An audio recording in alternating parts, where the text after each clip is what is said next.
All of us, at some time or another, have agonized over making a decision. Some decisions are major decisions.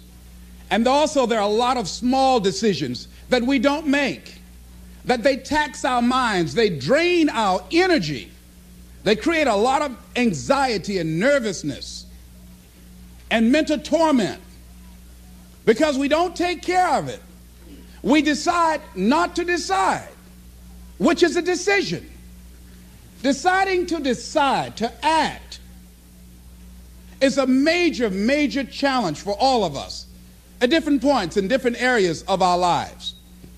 And there are things that happen to us along the way, experiences that we have that prevent us from working through the mental block of acting, of doing those things that we know we ought to do. And so what I want you to think about is, what is there that you know you need to do, that you want to do this, but for some reason or another, you've been holding back.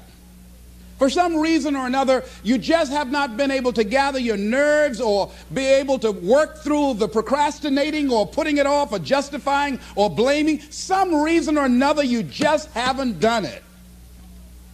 And you know you ought to do this. You really want to do this, but you don't know why you haven't done it. Anybody know what I'm talking about? Raise your hand, please. Okay, then I've got company here this evening. I'm not talking to myself. Now, first of all, we know that this is not easy. Because in order to begin to reinvent your life, you've got to make a conscious, deliberate, determined effort. That you really have got to put all of yourself into it. It's very challenging to act, to do those things. There are times when you're looking at it and you say, I know I need to do this, but I don't feel like it. I don't want to do it. I know I need to do it, yet leave me alone. No, I don't want to do it. So what do we do? What are those things that cause us to do like that? I think that among the things that prevent us from acting is the fear of failure. And if you've already failed, you don't want to fail again. The pain of that, the disappointment, the fear of loss is another thing. Because many times when we do those things that we know we need to do, we feel that we might lose somebody that we love very much and care about. We don't want to hurt anybody. Many of us don't act because we want other people's approval. We want everybody to like us and to accept us. And that's not possible. Many of us don't do the things that we want to do and don't act because of lack of self-confidence. We don't believe enough in ourselves. I have a friend who's been working on a job where she's miserable, talented, want to go to another place that she can do what she wants to do and make the kind of money that she would like to make, and had some offers. But because of her fear and her lack of self-confidence of things might not work out, she won't take a chance on herself. So there she is, spending 8 hours a day, 5 days a week, and she's miserable. She hates to go to work. They're not paying her what she's worth. She knows it. But yet and still, she won't do that which she knows she must do, and it's wearing her out. There are a lot of people that their jobs are making them sick because they won't act. You check out the absenteeism and the people that are depressed. You see them coming to work angry. How you doing? I don't know. Just leave me alone. It's not even 9 o'clock yet. You're talking about good morning.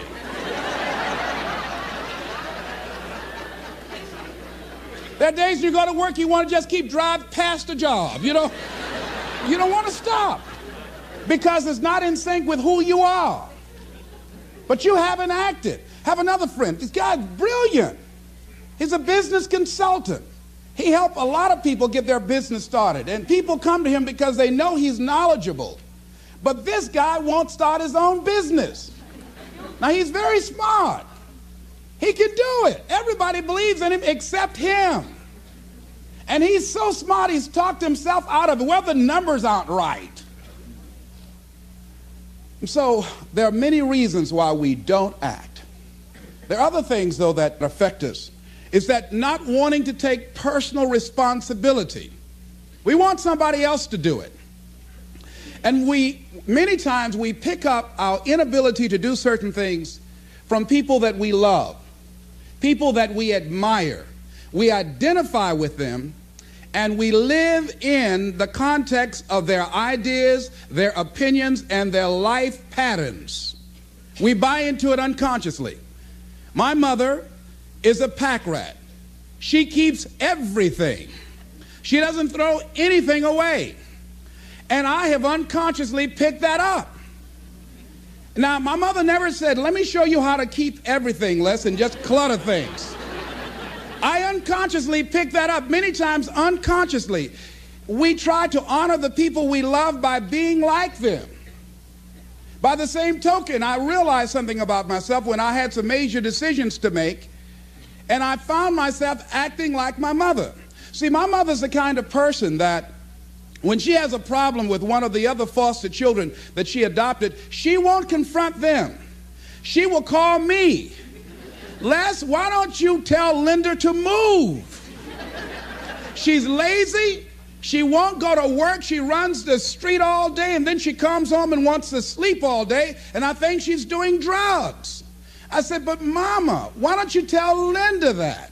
I bought the house for you. I told you when she wanted to come home, don't let a grown person come there and take care of them. You let her in. Well, after all, she's my child. Mama, then you handle that. When I tell her to leave, she say, Mama say I can stay. Mama, can I stay? And you tell her yes, and then you call me and say, she's still here.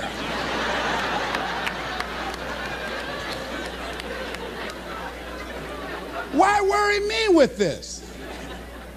So Mama hasn't developed the courage to act on that.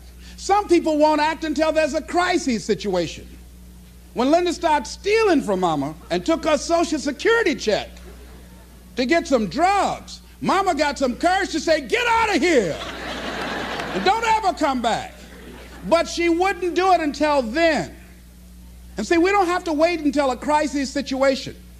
I have a friend that has been having a challenge with losing weight. Both of us have been dealing with that challenge. And for the past 40 years, he's always seemed like weighed over 235 pounds. And so he said, man, I just can't lose weight. I'm big-boned. I said, Bud, I've never seen any fat skeletons.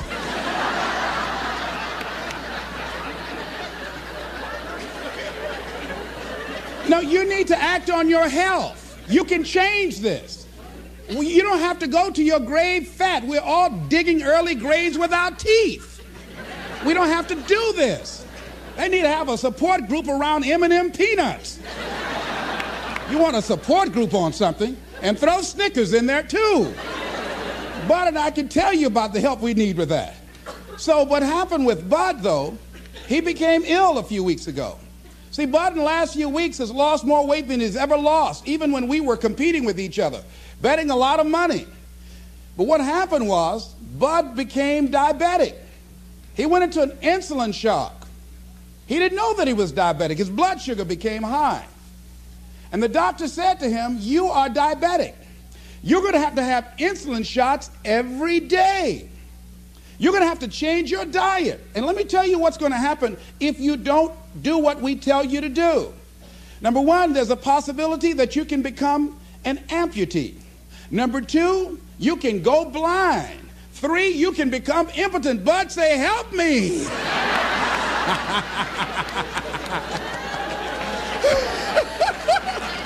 Like those guys with Paul, when Paul broke out of jail, those guys say, tell me what I must do to be saved. Bud wanted to be saved. I said, Bud, you want one of my peanut butter and jelly sandwiches? No. I said, Bud, I can't believe you're eating vegetables, man. You're exercising. He said, that's right, and jogging in place too. Now, he had the ability to do it before, but there's some people, it takes that kind of crisis to bring them into reality in order for them to act in their own best interest. Some people have to hit rock bottom in order to rise. I don't know why. You want to begin to look out on your life and what you want for you. And I think that when we begin to focus in the area of what does it take for us to act, I think we can say events can inspire us to act, like that particular event in his life. Circumstances. A friend of mine, he wanted to do something and he just did not have the motivation and the drive and the confidence within himself. But his circumstances changed overnight through an acquisition of the company that he worked for. He lost his job through the inspiration of desperation. He had to act. See, life also are things that can inspire us to act. See, if we don't have the courage, and that's what it takes, courage. It takes guts to do that which you know you need to do. If you don't have the courage to act, life many times will move on you and make you act. Life will whoop your butt so bad. You will be so miserable, you will catch so much hell, you say, yes, I will do it. What do you want me to do? Take me. A friend of mine said, I can't stop smoking. I can't stop smoking. Doctor said, Sam Axelrod, you have emphysema. Sam never picked up another cigarette and said, look at those stupid people smoking. Sam, you did it for 35 years. How can you talk about people? Well, I was different. I'm trying to help them. They don't have to do the same thing I did. But be compassionate, Sam. Isn't it interesting how quickly we forget? So I'm saying that look at something in your life. It might be just writing a letter to somebody to say thank you. It might be just to apologize to somebody. I had a confrontation in the Penobscot building with a security guard there. He responded to me what I perceived as a negative way, and he and I engaged in an argument. I did not like the way I handled that. I avoided going through the front door for a long time because I didn't want to face him. Finally, I decided to act, and I went up to him and said, I want to apologize to you for the way in which I handled this argument we had the other day. I was wrong. I hope you accept my apology. He said, I do. And I said, thank you very much. I felt relieved. Now, when you decide to act, it's not always going to be like that. A friend of mine did some work for me.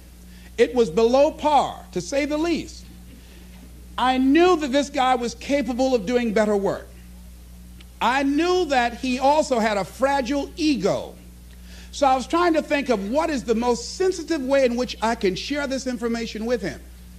Because I wanted him to do my work over. I was going to pay him for what he did. But I needed my work done right. But I was afraid that I would hurt his feelings. I was very, very meticulous in how I approached him. And I said, let me share this with you. You know I care about you. And that you're a very talented and gifted person.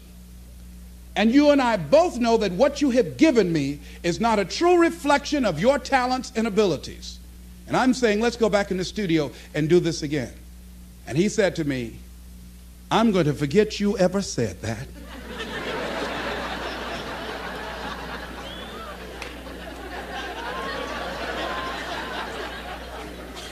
I was wiped out. He never spoke to me again. Now, when you decide to act, you're going to have some people like that. We're no longer friends. I lost sleep over that, ladies and gentlemen. I said, I can't believe that. I remember sitting up one night looking at the phone. I said, I got to call him. He said, no. Then I said, no, forget that. I called, man, look here, we've been knowing each other too long to allow this to come between us. He said, don't call me anymore, and hung up. And then I wanted to think about what can I do to make it up to him, and then something came to me, Les, what do you have to prove? See, many things we don't do is because of the fact we want people to like us. There's some necessary losses in life. When you decide acting in your best interest, you're going to lose some friends. Everybody's not going to approve of you. There's some people that won't like you. Who do you think you are? You're arrogant. What do you think you can do? You think you can get away with that? You're selfish. Thanks, I got that. It's my life. And so what I'm saying to you is that as you begin to look out on your life, this is challenging. This is not easy, acting. So what are the things that we can begin to do to harness our will? Number one, you've got to bring it out and look at it. You got to take the power out of it. You've got to expose it to the truth. And the truth is that it has no power over you. So write down something you want to act on, but for some reason that you've been holding back, and look at it. The next thing is, ask yourself the question, is it helping you to continue to put it off? If it's an asset for you to continue to procrastinate, then continue to do that. But if it's a liability for you, if it's causing you some mental and some emotional challenges, or perhaps a financial problem, look at that. Examine that for what it is. Next step, ask yourself, what's blocking you? What's preventing you from acting? Why don't you have the courage to handle that?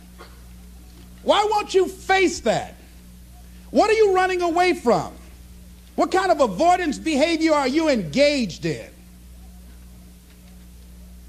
Next is, what is the worst thing that can happen when you take action? So I looked at that. And I said, what's the worst thing can happen when I tell him this? He can say, I don't like you. And he did. Now what happened? I experienced that. I looked at that. I saw that. And guess what, ladies and gentlemen? I didn't die. My feelings were hurt a little bit. I lost some sleep about it. And sometimes I think about it when I drive past his house. But I'm still here. It's uncomfortable. But it's okay. It doesn't bother me anymore. I've gotten used to it now.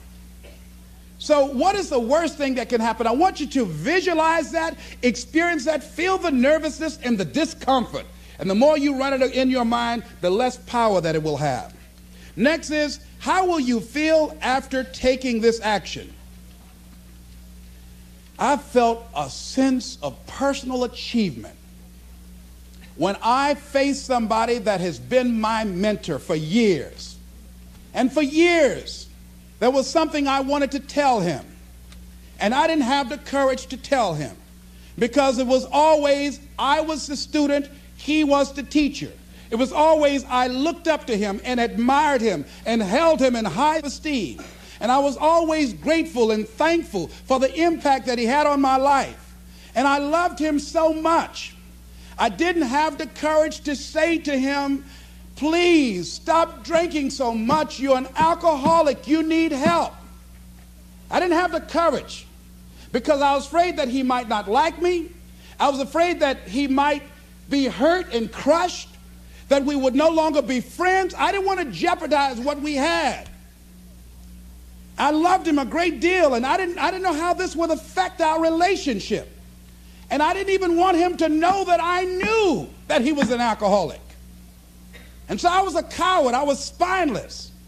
In the name of love, I did it to justify to myself to stop from helping somebody that I loved from dying. I said, I love him so much, I just can't tell him this. I don't even know how he would handle it, to know that I know that he's an alcoholic.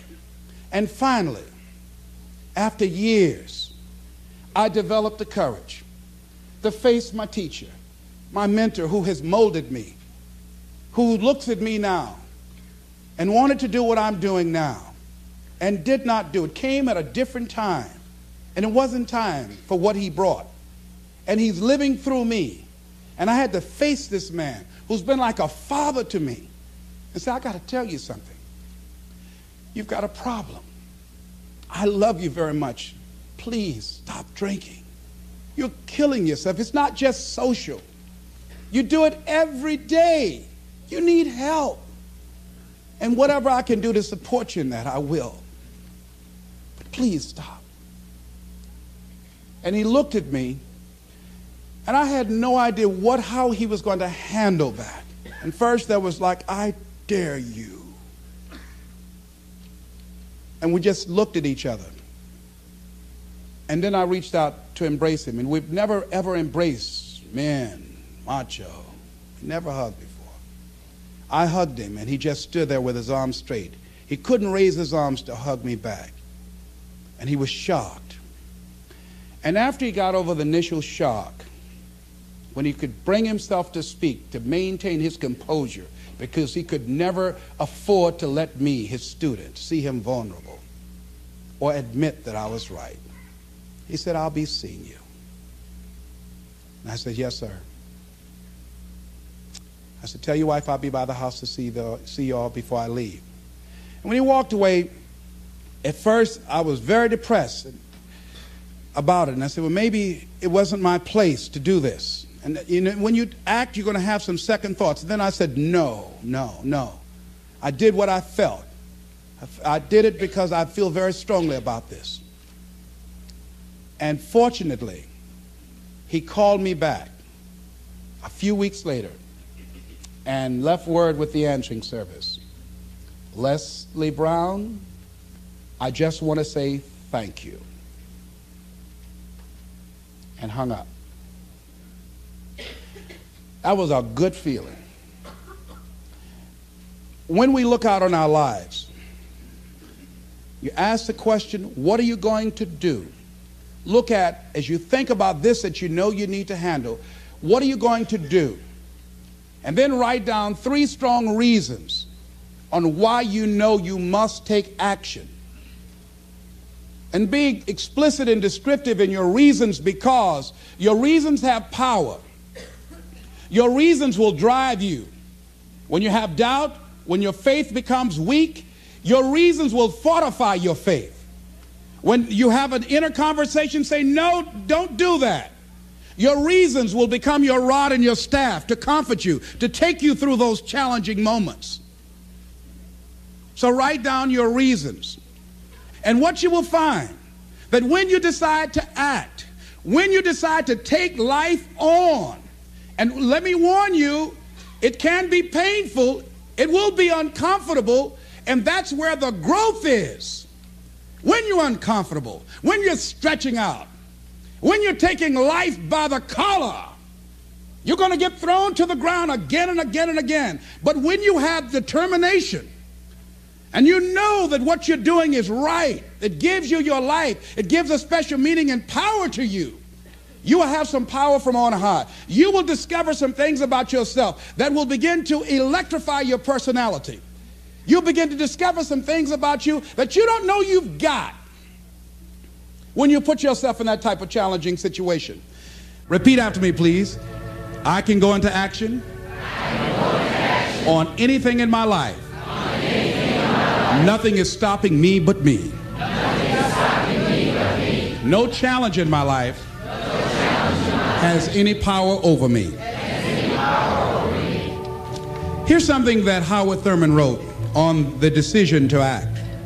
He said, it's a wondrous thing that a decision to act releases energy in the personality. For days on end, a person may drift along without much energy, having no particular sense of direction and having no will to change. Then something happens to alter the pattern.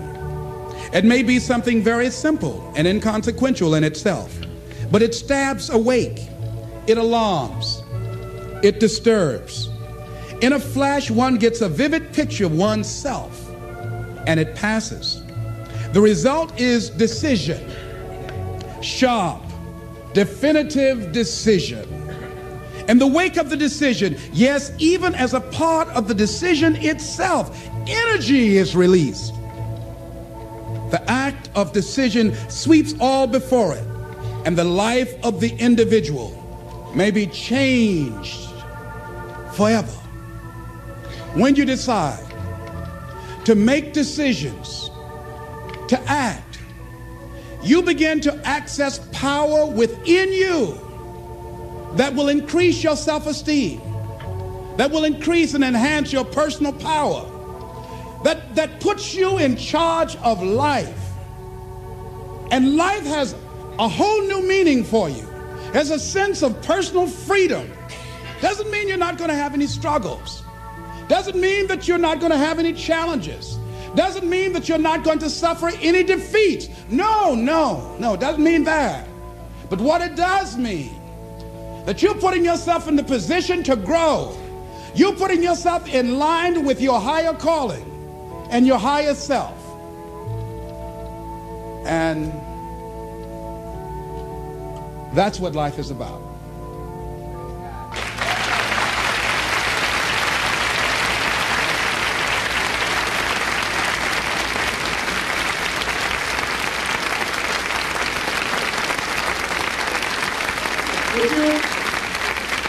Would you join me in this affirmation, please? Everybody stand, please. I'm standing up to life. And the challenges in my life. I'm going to use all of me. All of my courage, my faith, determination, and any help and support that I can give anyone to realize their greatness. Together we can. Shake somebody's hand on your right and left and say, you got what it takes.